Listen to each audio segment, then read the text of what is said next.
95% of AI implementations have not moved the needle for anybody. So there's a lot of AI that's out there, right? There's tons of noise. But what people figured out is that AI by itself is not going to produce behavior change. People don't want 19 solutions. People want a few solutions that they can use, implement, and 19 solutions is because nobody uses anything.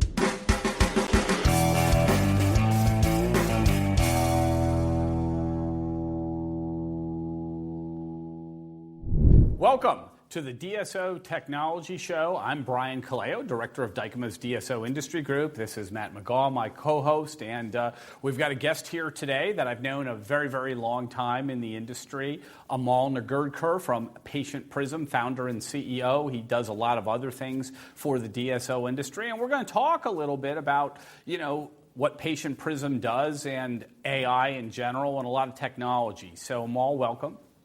Thank you so much. It's such a pleasure and honor to be your first guest. Yeah, so let's get right into it. Patient Prism has been around, relatively speaking, for a long time. I mean, it's not 100 years. Yeah, that's what I'm saying. It's not a 100-year-old company, but in the DSO industry, a decade is a very long time because technology really started, honestly, coming out in the last 5 years. But you've been here 10 years, so you've been here a lot longer than this whole last 5-year technology craze. Matt, I've said this over and over again. There's been more advancements in the last 5 years than the last 100 years, but Patient Prism's been around 10 years. Talk for somebody. I mean, a lot of people, most people even know generally what you do, but there's new DSOs every day, new people out there that don't. So if somebody has no clue what Patient Prism is, can you explain it for a minute? So 10 years ago, when we started Patient Prism, we wanted to understand why patients don't book appointments. And they were calling these dental offices and unable to book an appointment. And at the time, we thought that, oh man, somebody at the front office who answers the phone is not doing a great job doing that. So we said, what if we could teach Alexa at the time how to understand these conversations and understand why patients don't book appointments? Fast forward that 10 years, Patient Prism became the first of its AI company that allowed DSOs and dental practices to understand conversations at scale, to understand the barriers that these DSOs, these dental practices are creating for patients to make appointments. And now that marketing has become a big factor in patient acquisition, what Patient Prism also does, it allows you to connect the dots between did marketing drive the right patients, and AI analyzes that who called, what did they want, what was their value. Then it understands whether they booked an appointment or not. And if they did book an appointment, they understand deeply why not. And then it also creates a workflow for the DSO or the dental practice to now call that patient back and saying, sir, we have some new offer for you. We didn't schedule you earlier, we'll bring you back. So what it is, it allows DSOs to really understand their patient flow, their new patient acquisition, allows them to book more patients for the calls that they're getting in, and allows them to grow eventually their same-store growth, their profit, and their top line and bottom line growth. And it was really good sort of to have this, over the last 5 years, because interesting, you were back 10 years ago and you first started offering this during the big M&A boom, when a lot of organizations were sort of at a point where they were just going to buy more EBITDA. You were maybe ahead of your time in a lot of ways in that they said, this sounds good, it could be value added, but we're focused on just buying more EBITDA and that's what we're going to do. But then, the great M&A drought began, around June 2022, and a lot of organizations really started to look to you as a solution for same-store growth to organically increase revenue, increase EBITDA, increase enterprise value. How did the technology sort of evolve from the very first time we were on stage, at Dykema almost 10 years ago to sort of the last couple years during the great M&A drought? I think the focus changed, right? The focus changed from acquiring growth to actually producing growth, which meant you had to grow your revenues for the amount of providers you had. You couldn't just hire providers because we have a shortage of dentists and hygienists across the country. So the challenge was that how do we squeeze the most amount of revenue from what we currently have? We only have so many doctors and hygienists. And marketing became a big lever to drive patients who wanted specialty work like Invisalign and implants and full arch. And what Patient Prism did is really figured out that, okay, well, now that patient mix is important, which means who we drive in the office is important, who we schedule is important, how we put them on the right schedules is important from a revenue growth standpoint. We really build technology within Patient Prism to say AI is going to help you figure out how to triage that process in terms of, are you acquiring the right patients?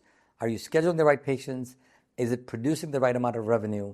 And is it going to help you meet your budgeted goals? So that's where the technology is pivoted. More so than when it started, it was all about the receptionist answering the phone correctly, whether Judy or John did the correct good job or not. It's moved way beyond just voice analytics. It's about the entire patient journey of how the patient starts the journey, what happens when they call to try to book an appointment, even on an online scheduling piece. And then if they don't, then what barriers can we uncover for the DSO to say that maybe you have insurance barriers, maybe you have other barriers that we can solve for. And that's where we have evolved to. Now, Matt, before we do, we get a guest on here, you do a deep dive into their technology, and I know you spent a good part of this week sort of really studying Patient Prism, and tell us sort of your questions or your thoughts. Sure. I follow you on LinkedIn. You're a great follow, by the way.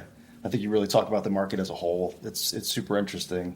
I'm interested in your take, maybe not on Patient Prism, but just on the entire market as a whole.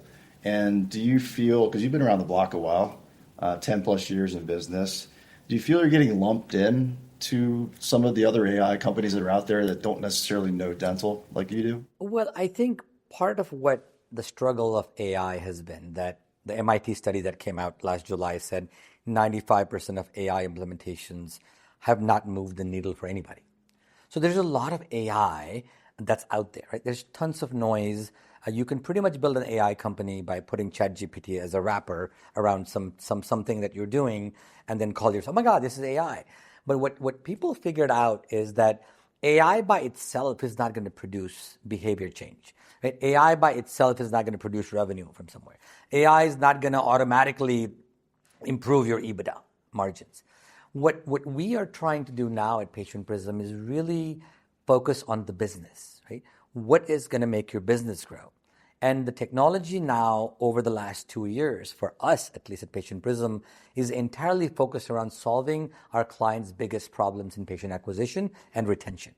So yes, we do get clubbed into, oh, you're another AI company. But thankfully, from all the mistakes we made over the last 10 years, in that people didn't care about AI. What people cared about is their own problems. And their problems were, man, I need more patients. I need better patients. I need to open up more schedules. I need more doctors. I need more hygienists. And those are the problems our AI kind of, if you can uncover that for these DSOs and help them make good decisions around staffing, insurance verification, around marketing, around training, that is where we meet these DSOs. Not about like, man, look at my AI. It's the best looking AI. But because people don't care. Right. A follow-up to that too, that I feel like you're doing a really good job of the pilot to roll out to actually having them utilize the technology in the space. I mean, I feel like I'm relatively accurate there, right? Yes, you are. There's so many challenges in that world. I get asked a lot about how do you take this from pilot to full rollout.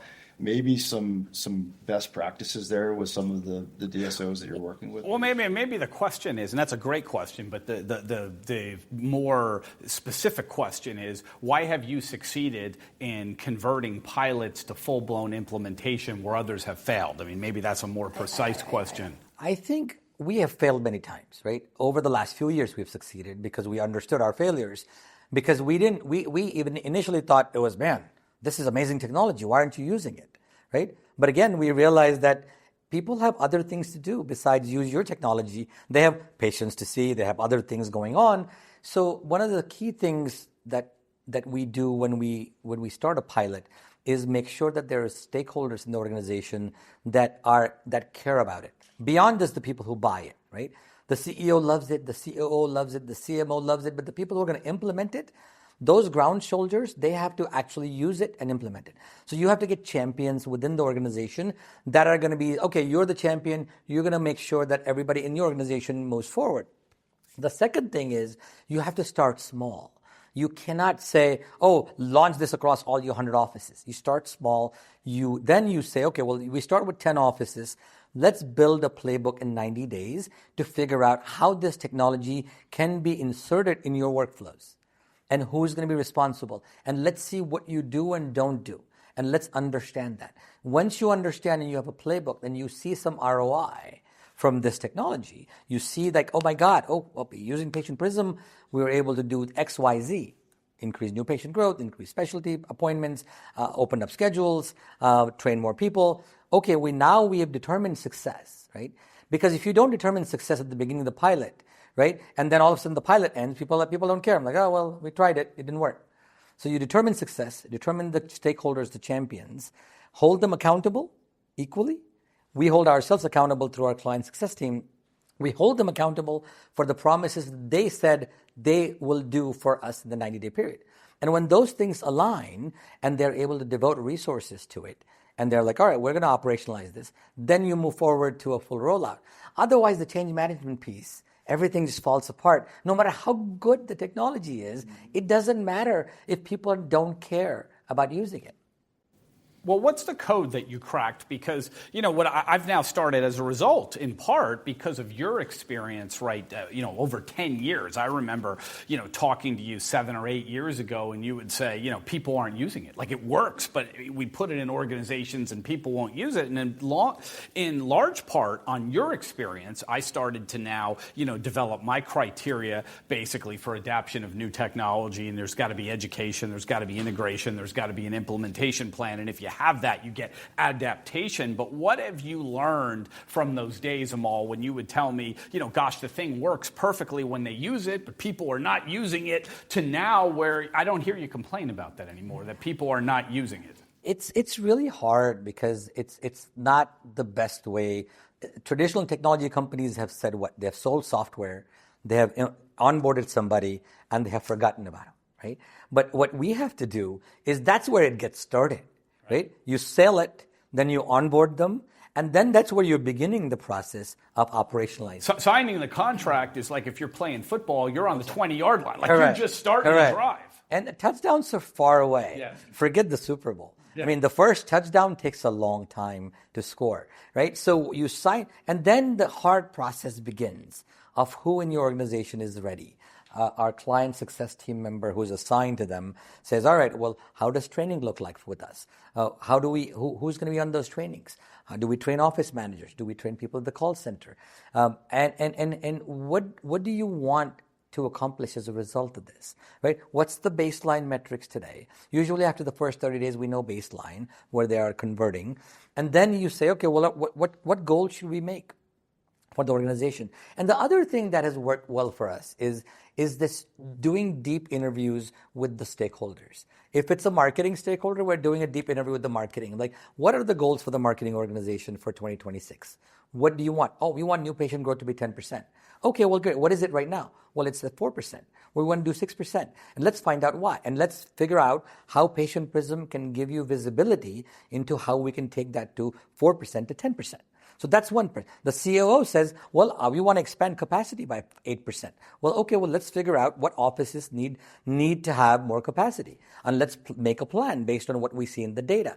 So that's the hard part. It's not sexy, but the challenge is you've got to really, really go deep into their problems.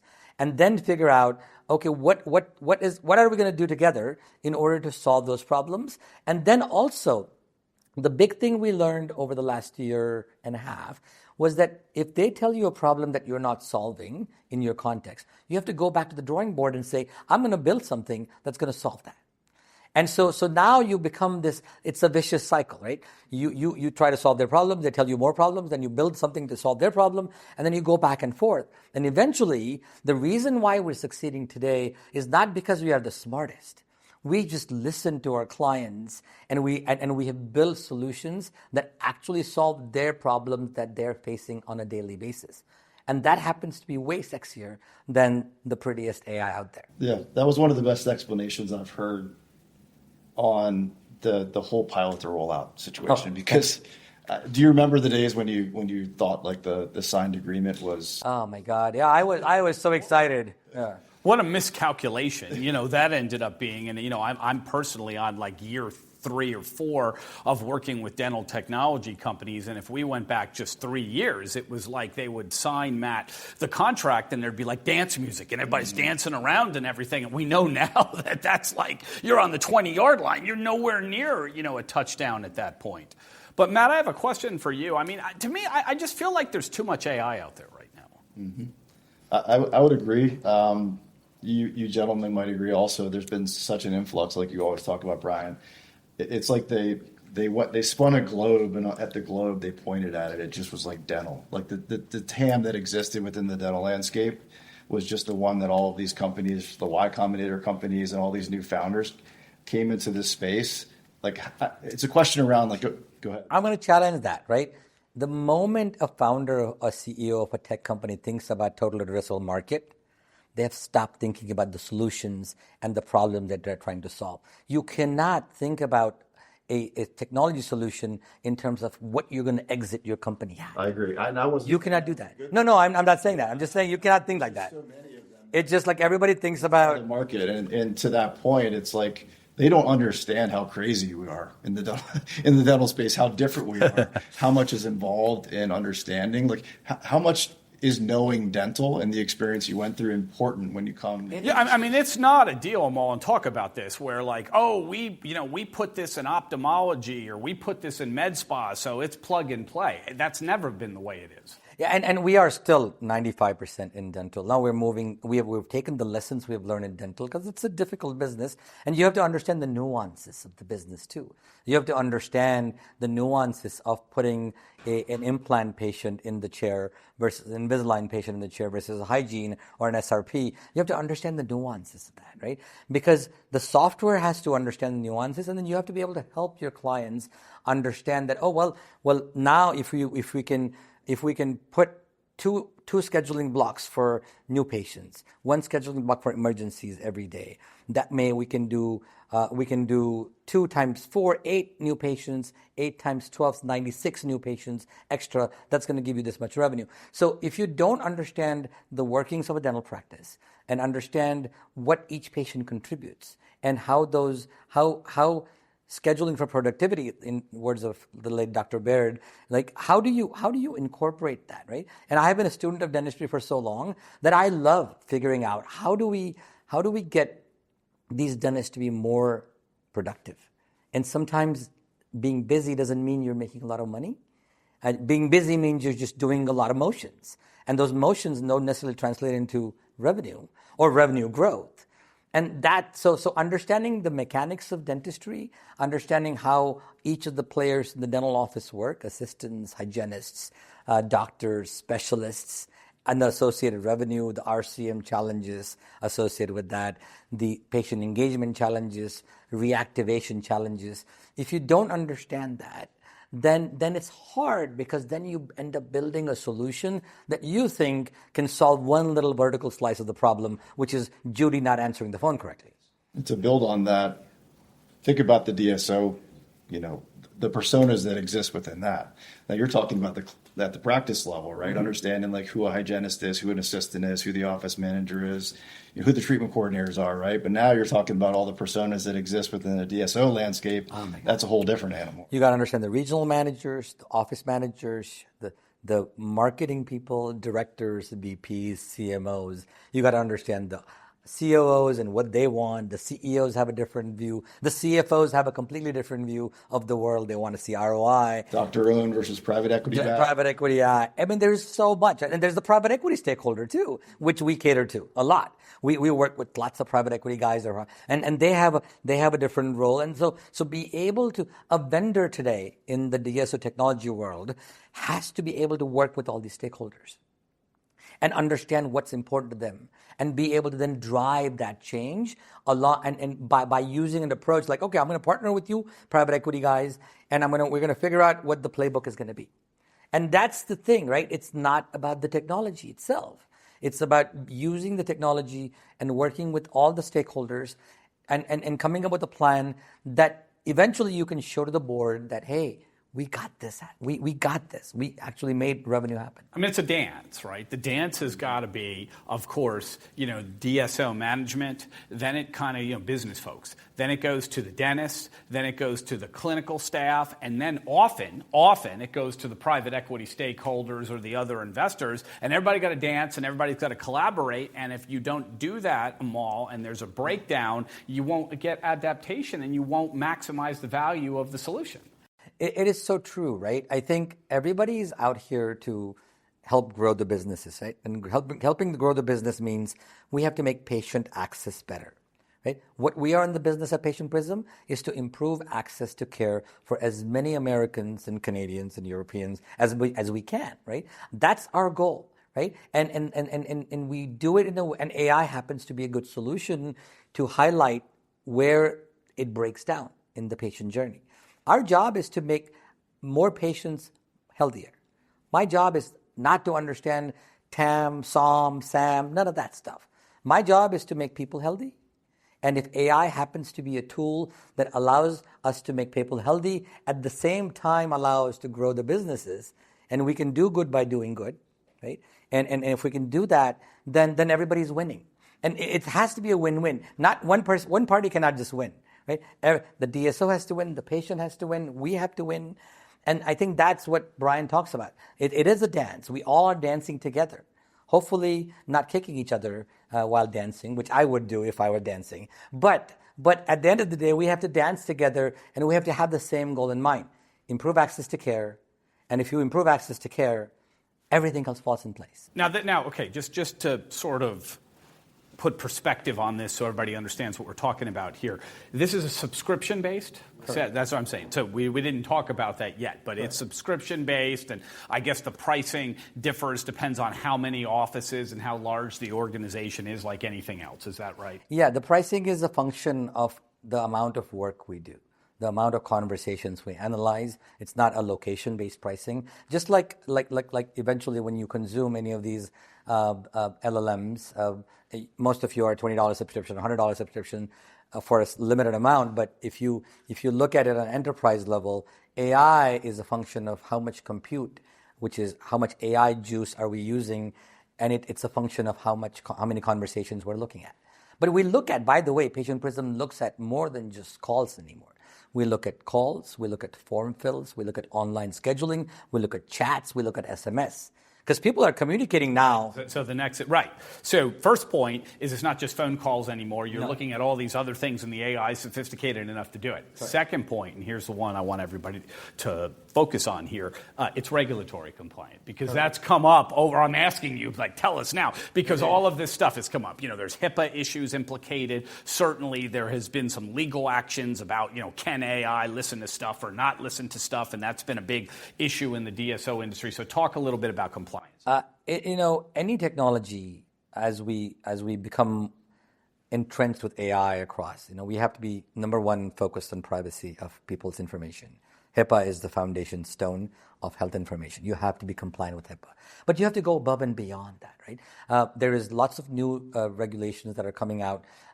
I hope there's a federal mandate across that. That way we don't have state regulations by state. Yeah, good luck on that. Every single one of them. But there are. We have to protect. Now, some states have regulations. In Illinois, for example, they have a biometric consent regulation. So you have to get consent if you're recording biometric images or samples of people's voices. But it's really important. There's the 42,000 certification, which we recently got, ISO, which allows us to comply with AI in a responsible, ethical way. And it's really important for us to do that, to protect humanity, to protect the privacy of people's information, and to have it devoid of any biases that could harm society overall, right? But regulation, yes, absolutely, you have to follow. You have to follow the Telephone Consumer Protection Act of 1995. You have to follow HIPAA. You have to follow, if you're in Europe, you have to follow GDPR. And then you have to follow all sorts of regulatory things that are state-related. And you shouldn't do it at home or use ChatGPT for that either. You should have competent counsel to advise you as you decide, before you decide to build a product and develop something that you want to go sell, because you don't even know you're going to be in trouble. unless you have some strategy defensively to prevent yourself from getting into trouble. And talk about integration. So you're integrated with most everything, or we are integrated with all the practice management systems. It's important to do that. We didn't need integration to for our core product, but now we're doing more with patient engagement. Now we're understanding the full life cycle of the patient. Integration becomes really, really important. As we think about AI agents that are coming out, which are going to be AI receptionists answering phone calls, looking up the schedules, integration becomes super important. At some point, and you talk about this, Brian, a lot, is that people don't want 19 solutions. People want a few solutions that they can use, implement, and 19 solutions is because nobody uses anything. Everybody's paying $200 a month here, $500 a month here, $300 a month here. At the end of the day, you want some place where all the data, at least around patient acquisition retention, resides. And that's what Patient Prism has been trying, right? To be the single source of truth when it comes to patient acquisition and retention, so that people don't have to look all over the place. Because the problem is, if you have 19 windows open, you're not going to look at any one of them. Right? You have to have one place to understand, where did the patient start? Where did they end? Did they come back or not?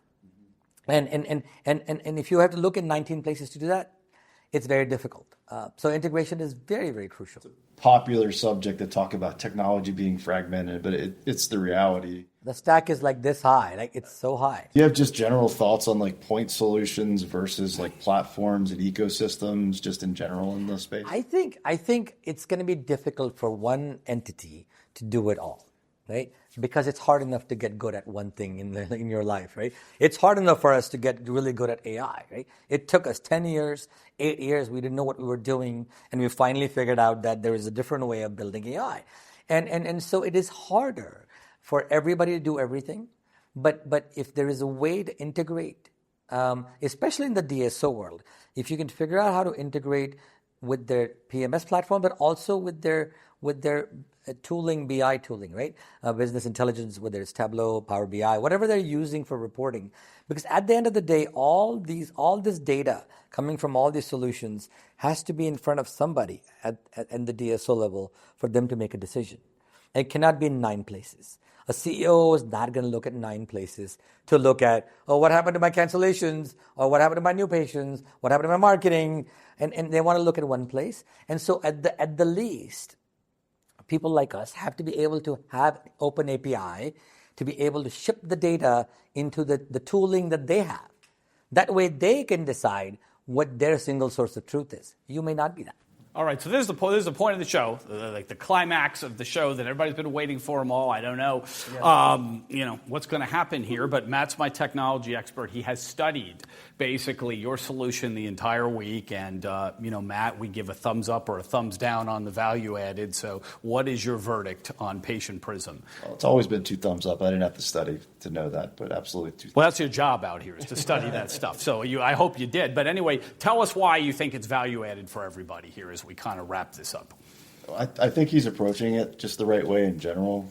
He's a leader in the space, and he's not a fly by the seat of your pants. I just got $3 million of funding. Amol's built a platform that supports the DSOs in a lot of different ways, and AI is just a portion of it. I think this is my opinion. I think you're getting thought of as an AI leader in the space, and that's why I asked the question around like lumping yourself in with some of the others that don't necessarily understand dental, and you're an AI expert for sure, but you are more than that, I guess is what I'm saying. So is Patient Prism. I mean, it seems like just as we finish up here, when we talk about AI, there's a term I've used long in just across many industries called COTS, commercial off the shelf. And then there's custom solutions. And we've seen this way before the AI craze. And it seems like AI is sort of moving in that direction where there's commercial off-the-shelf solutions that aren't very thoughtful and aren't very customized. And then there's customized solutions. And I think, Amol, you were one of the leaders, one of the first here. And yours is very much customized to dental and customized to DSOs. And for me, I think that's a big differentiator with this. So much of what we see, Matt, is sort of commercial off-the-shelf type stuff that I'm not sure is going to add the value people are hoping for. So, Amol, as we wrap this up, tell us if people are interested, Patient Prism, they want to do a pilot, a demo, they want to just learn about it, what do they do? Yeah, go to patientprism.com, www.patientprism.com. Follow me on LinkedIn. We'll have the links over there at the end of this podcast. And follow what I'm doing in the space in terms of our experiences with clients that we have had successful case studies with. And obviously, we're not going to share anybody's private information, but we'll tell you the approach that we're taking in helping some of the largest DSOs in the world kind of think about the challenge that they're facing in 2026. So go to patientprism.com, follow me on LinkedIn, follow Patient Prism on LinkedIn. I have a podcast called Healthcare 100. We invite some guests. The first 10 episodes are on dentistry. And listen in and contact me, Amol at patientprism.com, if you have questions about anything that you're going through right now, and if you have specific goals in mind for 2026 around growth, around picking vendors, around picking technology. Because I've been around for a long time, just like Brian has, I have the luxury of just being able to know a lot of people so that I can tell you that, hey, I think I can put you in touch with somebody that has done that and failed or succeeded, and at least you can benefit from that. So I'm always here. We have a great team. We're truly passionate about this industry. It's given me a lot, including great friends like you. And I'm very appreciative for you guys having me as your first guest. All right, this has been the DSO Technology Show with Brian Kaleo, Matt McGaugh, and our guest, Amol Nergurdkar from Patient Prism. Thank you, everybody. Stay tuned as we're going to bring you twice a month the latest DSO technology solutions in the marketplace. Thanks, everyone.